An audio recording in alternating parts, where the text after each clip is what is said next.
Pemahaman malam ini saya ingin mengantarkan para jamaah untuk memahami lebih jauh hubungan antara ilmu neuroscience atau ilmu tentang otak manusia dengan apa yang disebut dengan Al-Quranil Karim. Hal yang lain yang saya ingin buktikan, bagaimana peran ilmu neuroscience atau sujud ini terhadap berbagai keseimbangan, bahwa pada saat kita sujud, posisi otak kita itu lebih rendah dari jantung. Kita tahu jantung adalah pompa otomatis yang dirangsang oleh sistem parasimpatik. Jadi pada saat jantung itu berdetak secara otomatis, tidak diperintah, dia selalu memompakan diri. Nah, pada saat-saat tertentu, kalau kita tidak pernah bersujud, maka tentu ada area-area tertentu yang ada di kepala kita yang lebih tinggi posisinya dari jantung, tidak menerima cukup saturasi oksigen atau tidak cukup aliran darah ke situ. Oleh karena itu, pada saat kita bersujud, posisi jantung lebih tinggi dari posisi otak kita, maka manifestasinya tentu selain jantungnya menekan darah ke seluruh tubuh, juga ke otak. Tetapi karena bantuan gravitasi bumi, maka tentu alirannya lebih kencang. Mudah saja dilihat, kalau kita ngambil selang, kita sorong ke atas, maka dia tidak akan seperti air mancur, tidak setinggi mungkin. Tapi kalau disorong ke bawah begini, karena dua manifestasi, maka tentu desakannya lebih kencang ke otak. Dan ini punya manifestasi, Bapak Ibu sekalian, pada saat sujud.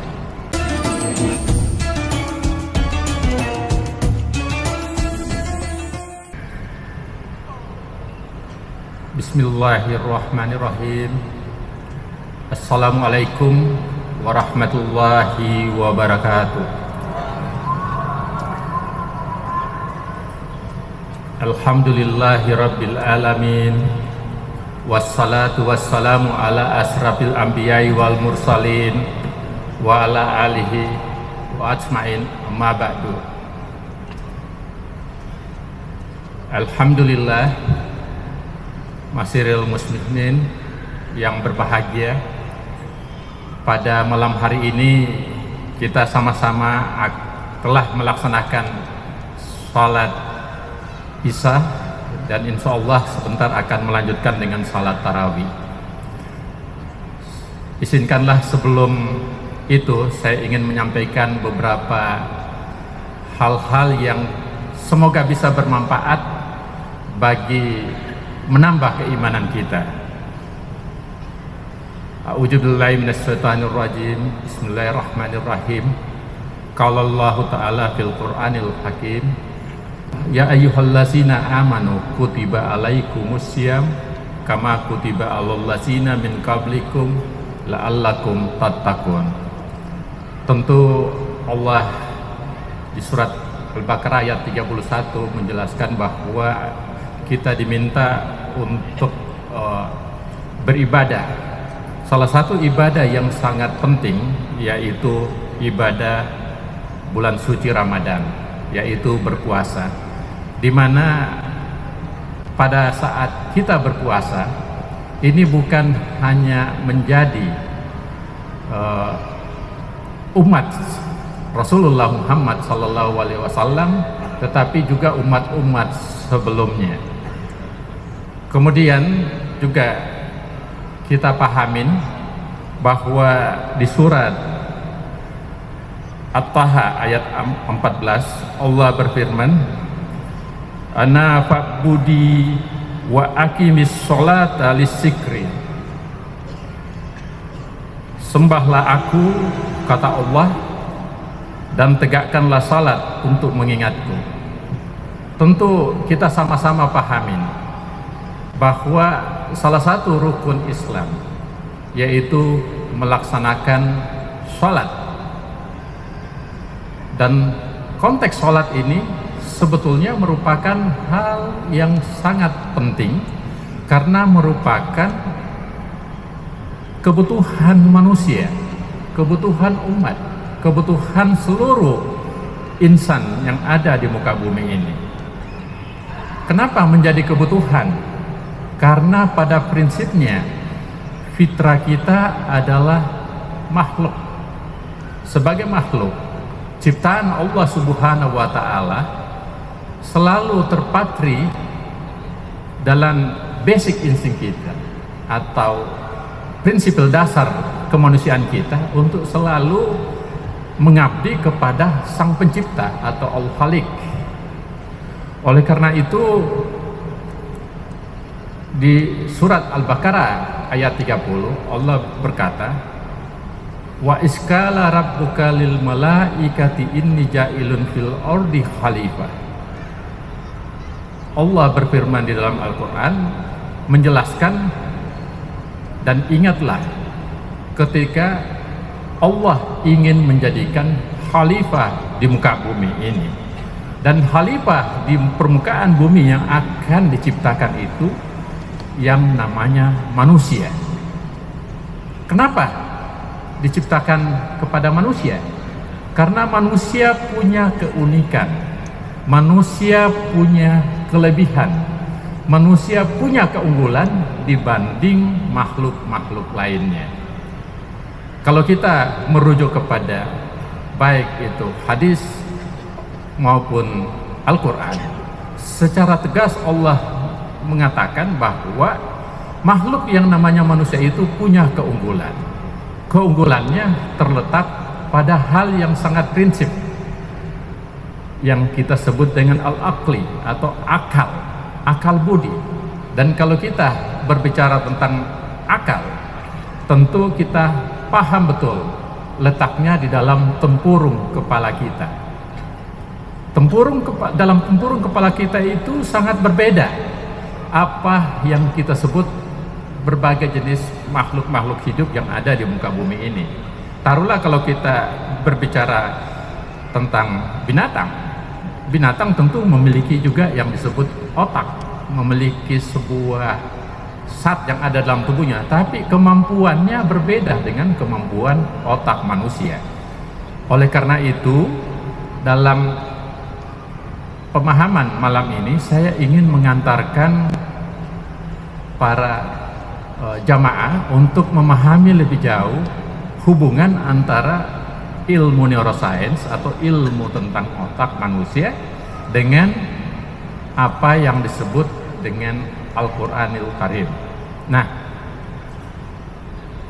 kita taruh contoh bahwa kalau hanya sekedar berdasarkan ukurannya, otak kita itu kita melihat sebetulnya tidak lebih besar dari otaknya gajah.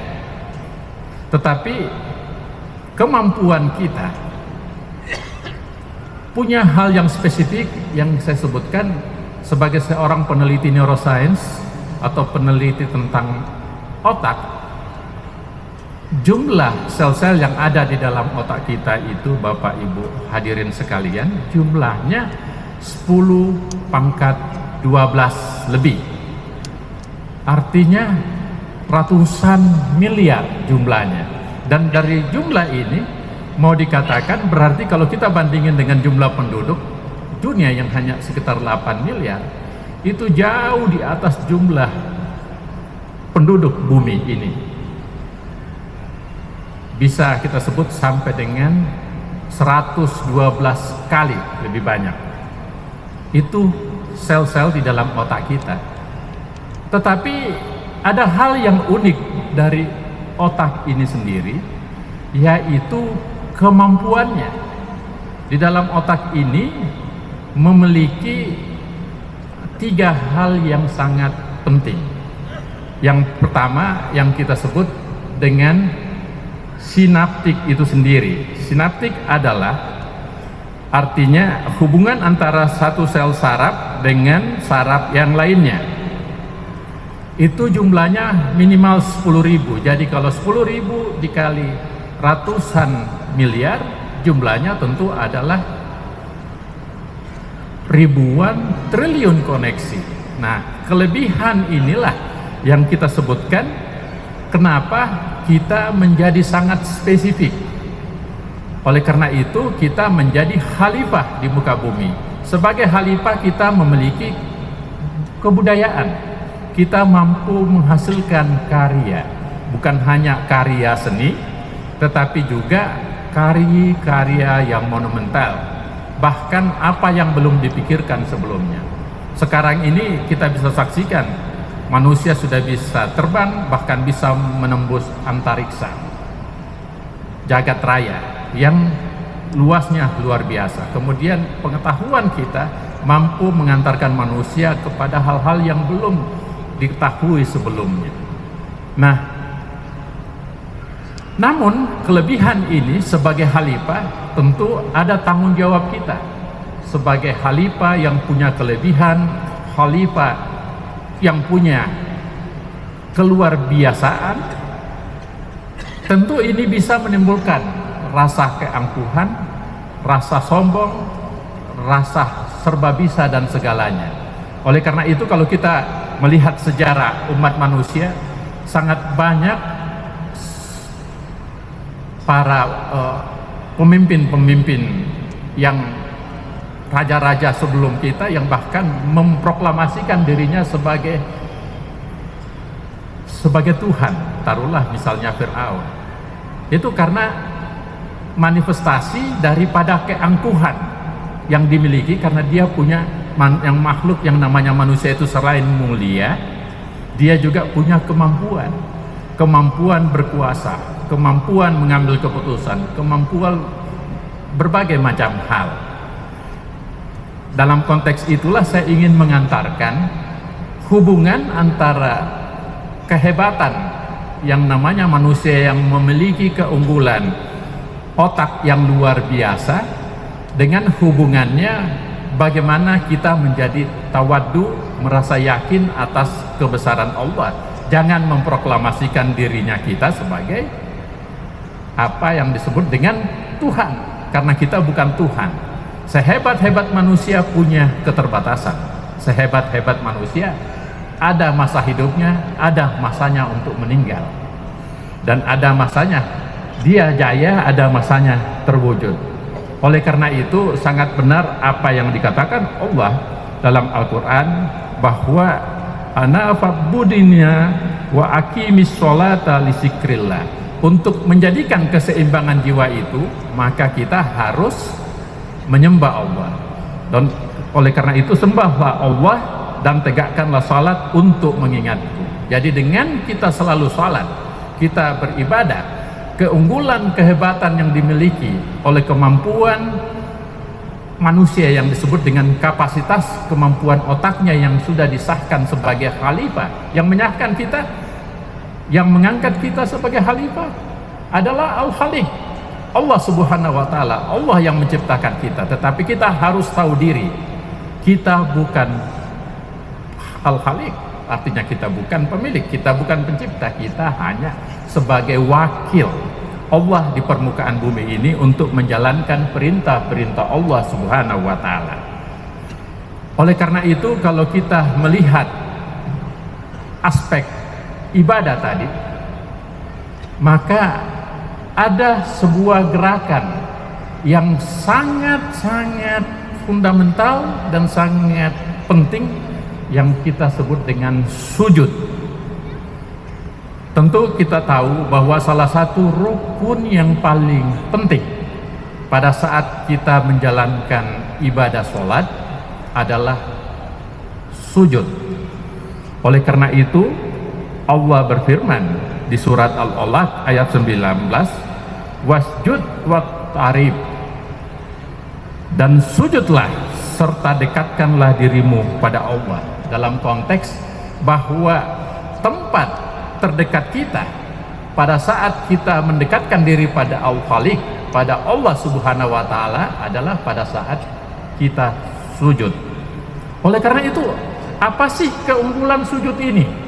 Apa manifestasinya? Apa pentingnya dalam konteks selain konteks spiritual, konteks syariah, dan konteks ilmu neuroscience?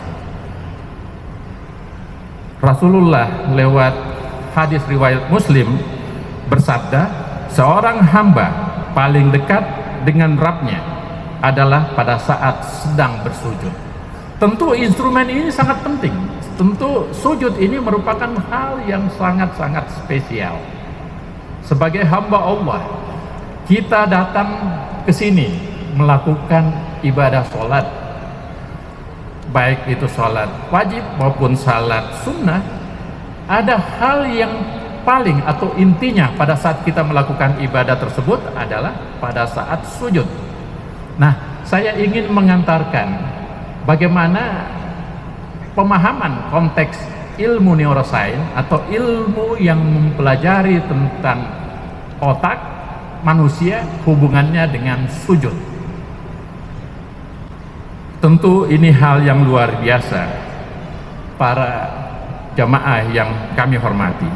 Allah Subhanahu wa Ta'ala berfirman di surat Ar-Ra'd ayat 28, Allazi amanu wa tahma'innu qulubuhum bisikrillah, Allah bisikrillahi tahma'innul qulub.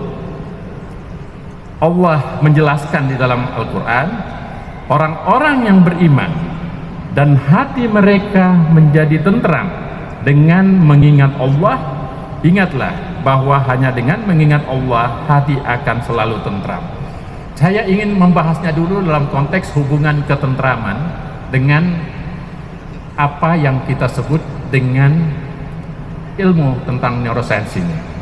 Bapak Ibu sekalian, kita sadar salah satu contoh yang paling real dalam hidup ini, tidak pernah ada orang yang dalam hidupnya selalu bahagia. Tidak pernah ada orang dalam hidupnya selalu gembira. Pasti ada saat-saatnya orang bilang bete atau sedih atau bahkan ketakutan dan cemas. Oleh karena itu, kalau di dalam Al-Quran ini sangat tegas bahwa dengan beribadah maka hati kita jadi tentram. Nah, kenapa bisa menjadi tentram? Karena di situ ilmu neuroscience sangat menjelaskan ada dua prinsip di dalam sistem saraf kita. Ada yang kita sebut dengan saraf simpatik dan ada saraf parasimpatik. Saraf simpatik kalau dalam konteks pembuluh darah, dia kerjanya bagaimana supaya terjadi kontraksi. Kemudian pada saat demikian lawannya bisa menyebabkan relaksasi. Hal yang lain, di dalam otak kita, sel-sel saraf yang jumlahnya ribuan triliun koneksi yang ada dalam otak kita, dia terbagi atas dua. Ada yang disebut dengan sel-sel saraf perangsang yang dikode oleh sangat spesial neurotransmitter yang kita sebut dengan glutamanergic. Jadi itu semacam gasnya mobil di otak kita yang ribuan triliun koneksi itu, dia ada keseimbangan. Ada yang berfungsi sebagai memerankan peran untuk seolah-olah kita ambisi terus, gas terus, pokoknya jalan terus, tapi ternyata ada keseimbangan lainnya yang kita sebut dengan saraf-saraf yang intinya parasimpatik, yaitu saraf-saraf atau neuron-neuron yang mengandung inhibitory neuron atau sel-sel penghambat, sel-sel yang membuat rem. Nah, keseimbangan inilah yang bermanifestasi kita menjadi tidak tentram. Kalau dia keseimbangannya terjadi, maka tentu perasaan kita tentram, dan itu sangat bermanifestasi hubungannya pada saat kita melakukan sujud. Bapak Ibu sekalian, itu terjadi suatu proses keseimbangan harmoni yang luar biasa. Kita lakukan dalam riset-riset di laboratorium dan riset-riset berbasis pasien-pasien yang ada di rumah sakit, baik di rumah sakit jiwa maupun di rumah sakit yang memahami itu. Pada saat orang menjelang kesakitan luar biasa, pada saat dia mengingat Allah dan bahkan dia bisa sholat secara khusyuk, rasa sakitnya, rasa nyerinya hilang. Apa maknanya? Bahwa terjadi keseimbangan neurotransmitter di dalam tubuh kita dengan hanya melakukan sholat atau melakukan ibadah yang sangat spesial, yang orang-orang umum mengatakan proses healing.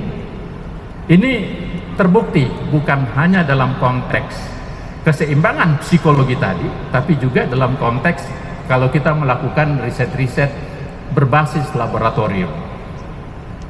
Bapak, Ibu hadirin jamaah yang berbahagia, hal yang lain yang saya ingin buktikan bagaimana peran ilmu neuroscience atau sujud ini terhadap berbagai keseimbangan, bahwa pada saat kita sujud, posisi otak kita itu lebih rendah dari jantung. Kita tahu jantung adalah pompa otomatik yang dirangsang oleh sistem parasimpatik. Jadi pada saat jantung itu berdetak secara otomatis, tidak diperintah, dia selalu memompakan diri. Nah, pada saat-saat tertentu, kalau kita tidak pernah bersujud, maka tentu ada area-area tertentu yang ada di kepala kita yang lebih tinggi posisinya dari jantung, tidak menerima cukup saturasi oksigen atau tidak cukup aliran darah ke situ. Oleh karena itu, pada saat kita bersujud,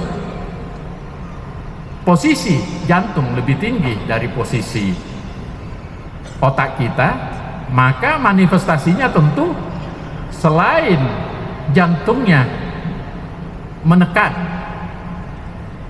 darah ke seluruh tubuh, juga ke otak. Tetapi karena bantuan gravitasi bumi, maka tentu alirannya lebih kencang. Mudah saja dilihat, kalau kita ngambil selang, kita sorong ke atas, maka dia tidak akan seperti air mancur, tidak setinggi mungkin. Tapi kalau disorong ke bawah begini, karena dua manifestasi, maka tentu desakannya lebih kencang ke otak. Dan ini punya manifestasi, Bapak Ibu sekalian, pada saat sujud. Ada area-area tertentu di dalam otak kita yang disebut dengan prelimbik atau sublimbik yang punya elastisitas terlalu kencang. Jadi dengan desakan tertentu, maka aliran darah itu sampai ke sana. Jadi sujud itu sangat bermanifestasi, sangat penting. Dan manfaatnya apa? Karena darah sampai ke situ, darah bawa oksigen, darah bawa semua zat-zat yang dibutuhkan. Dampaknya adalah kebutuhan saturasi oksigen kita lebih terpenuhi. Dan apa dampak berikutnya? Ini bisa mencegah beberapa penyakit dalam riset-risetnya. Taruhlah contohnya penyakit pikun atau demensia, penyakit Alzheimer bisa tercegah dengan sujud. Jadi maknanya sujud luar biasa manifestasinya dalam konteks ilmu neuroscience, dalam konteks hubungannya dengan vaskularisasi. Hal yang berikutnya yang saya ingin sampaikan, manfaatnya, keunggulannya, pada saat kita sujud, maka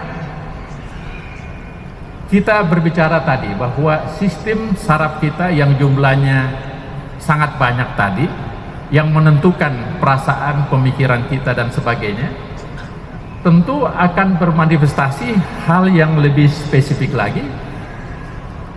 3 proses yang terjadi. Apa itu yang terjadi di otak kita? Yaitu proses yang kita sebut neurogenesis dan neuroplasticity, sertain juga itu neurokompensasi. Nah, kita mau bahas dulu manfaatnya, hubungannya dengan neurogenesis.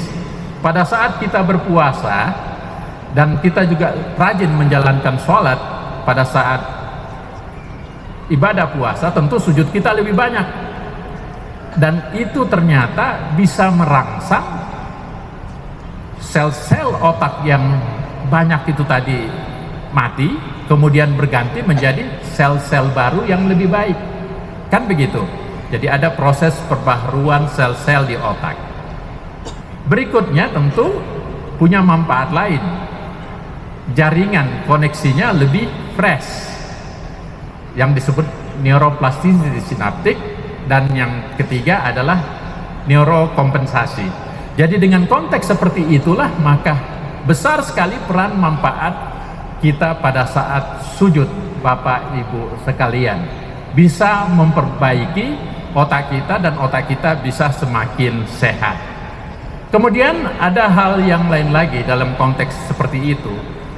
Selain ketentraman jiwa, menghilangkan rasa keangkuhan dan kesombongan kita, pada saat kita sujud, Bapak Ibu sekalian, sistem elektrik di otak kita itu seperti mengalami recharge atau di-charger kembali, bahkan mencegah terjadinya korsleting.